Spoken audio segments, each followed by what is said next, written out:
Благодарам, председателе. Почитувани граѓани, почитувани медиуми, почитувани колеги. Денеска на дневен ред на оваа точка е измена и дополна на Законот за минимална плата, кој што значи на некој начин дополнување на она што ние го започнавме скоро пред една година, кога го донесовме Законот за минимална плата. Ова е само на дополнување со една нова тема, ново подглавје, на дополнување со цел да се направат одредени согласувања кои што се во склад со нашата програма, односно програмата на владата и она што произлегува од нашата предизборна програма, односно предизборната програма Планот за живот. Во тој план за живот ние ветивме пред граѓаните дека ќе се бориме за зголемување на не само минималната плата, туку и просечната плата, но и платите воопшто во реалниот сектор кој што ќе произведат подосна и зголемување на плати и во општествените дејности. Почитувани, пред нас е предлог закон во кој што ние со измени на Законот за минимална плата, со кој се покачи висината на минималната плата од 10.080 на 12.000 денари, а за одделите од областа на текстилната индустрија од 9.590 денари на 12.000 денари, дојде до компресија на платите кај вработените со пониски плати, особено во трите оддели кои претходно имаа пониско ниво на минимална плата. По-конкретно, со покачување на минималната плата дојде до приближување, дури пак и до изедначување на платите на работниците кои имаа минимална плата и работниците кои пред покачувањето на минималната плата имаа плата близко до 12.000 денари. Со цел да не направиме уравниловка со воведувањето на минималната плата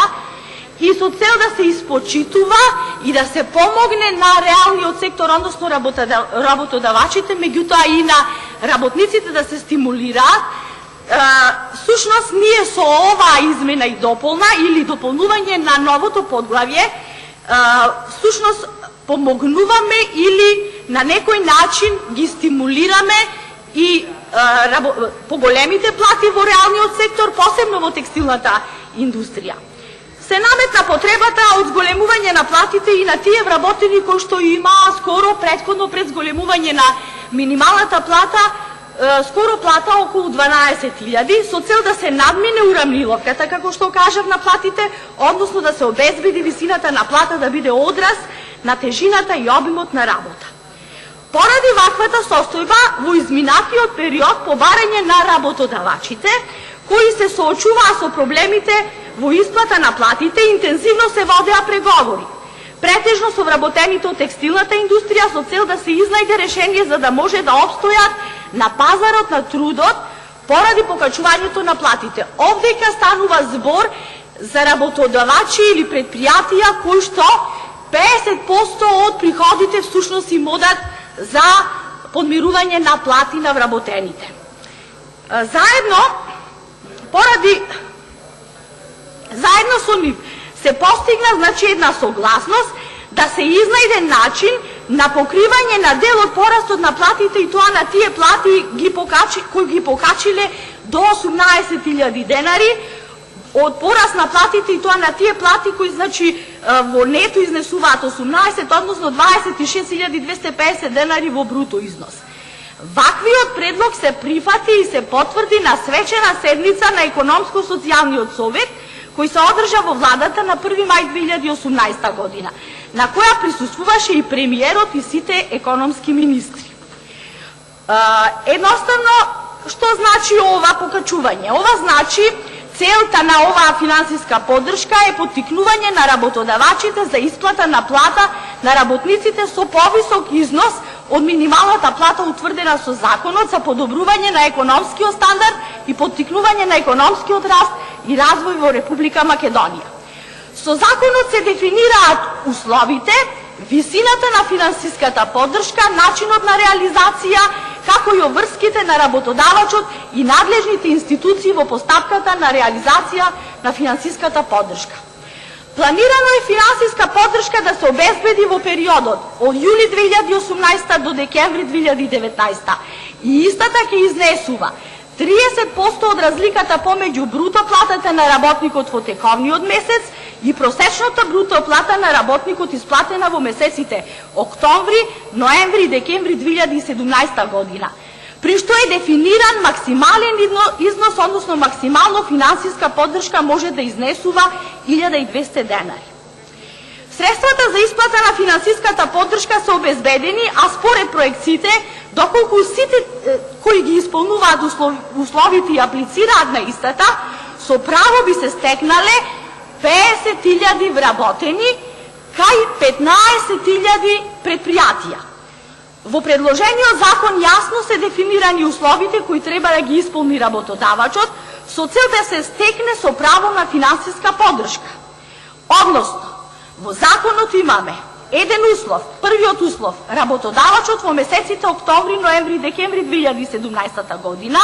на работникот да му исплатил просечно бруто плата 26.250 или нето 18.000 денари. Вториот услов е работодавачот да не е ослободен од плаќање на придонеси од задолжително социјално осигурување и персонален данок на доход за работникот. Третиот услов е работодавачот да има статус на активен обврзник, односно не е во постапка на стечај или ликвидација или постапка на бришење согласно членовите 477, 477а, 552а, 552б од Законот за трговски друштва и предпријатија. Четвртиот услов е работодавачот да ги има подмирено обврските по однос на плата, придонеси од задолжителното социјално осигурување и даноци, заклучно со последниот месец за кој се обезбедува финансиска поддршка.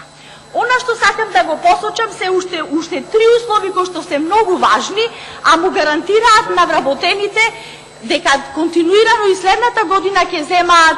плата од 18.000 денари и дека нема да го изгубат работното место.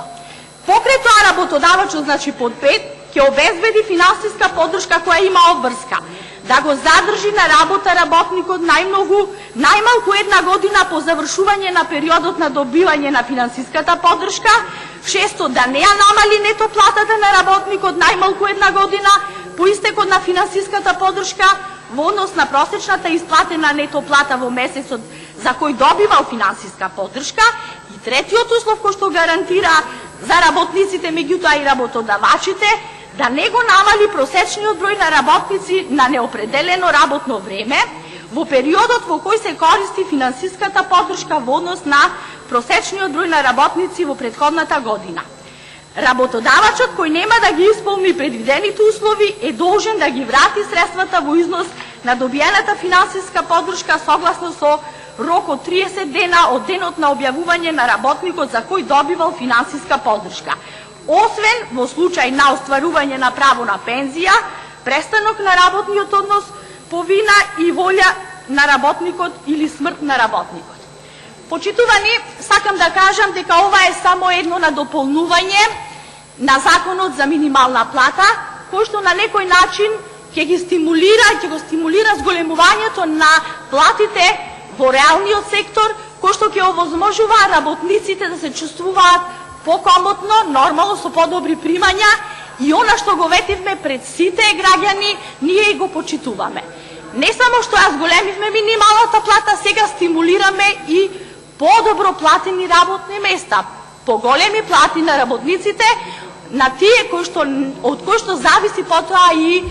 нормално општествените дејности кои се базираат на овие во реалниот сектор. Сакам да напоменам дека овдека нема да застаниме и дека она што го кажувавме пред една година, дека не само што ќе ги зголемуваме платите, ние ќе им гарантираме и работа на работниците, која што беше со скептицизам примено од опозицијата, нормално загрижени да не останат вработените без работни места, со тоа што ние ќе му наметнуваме ваква минимална плата, зголемување на платите. Сакам само да истакнам еден податок, дека не само што не се намали бројот на вработени од септември 2017 во 2018 во првиот квартал имаме некаде околу, според Заводот за статистика, 4000 повеќе вработени од претходната година. Благодарам. Ви благодарам.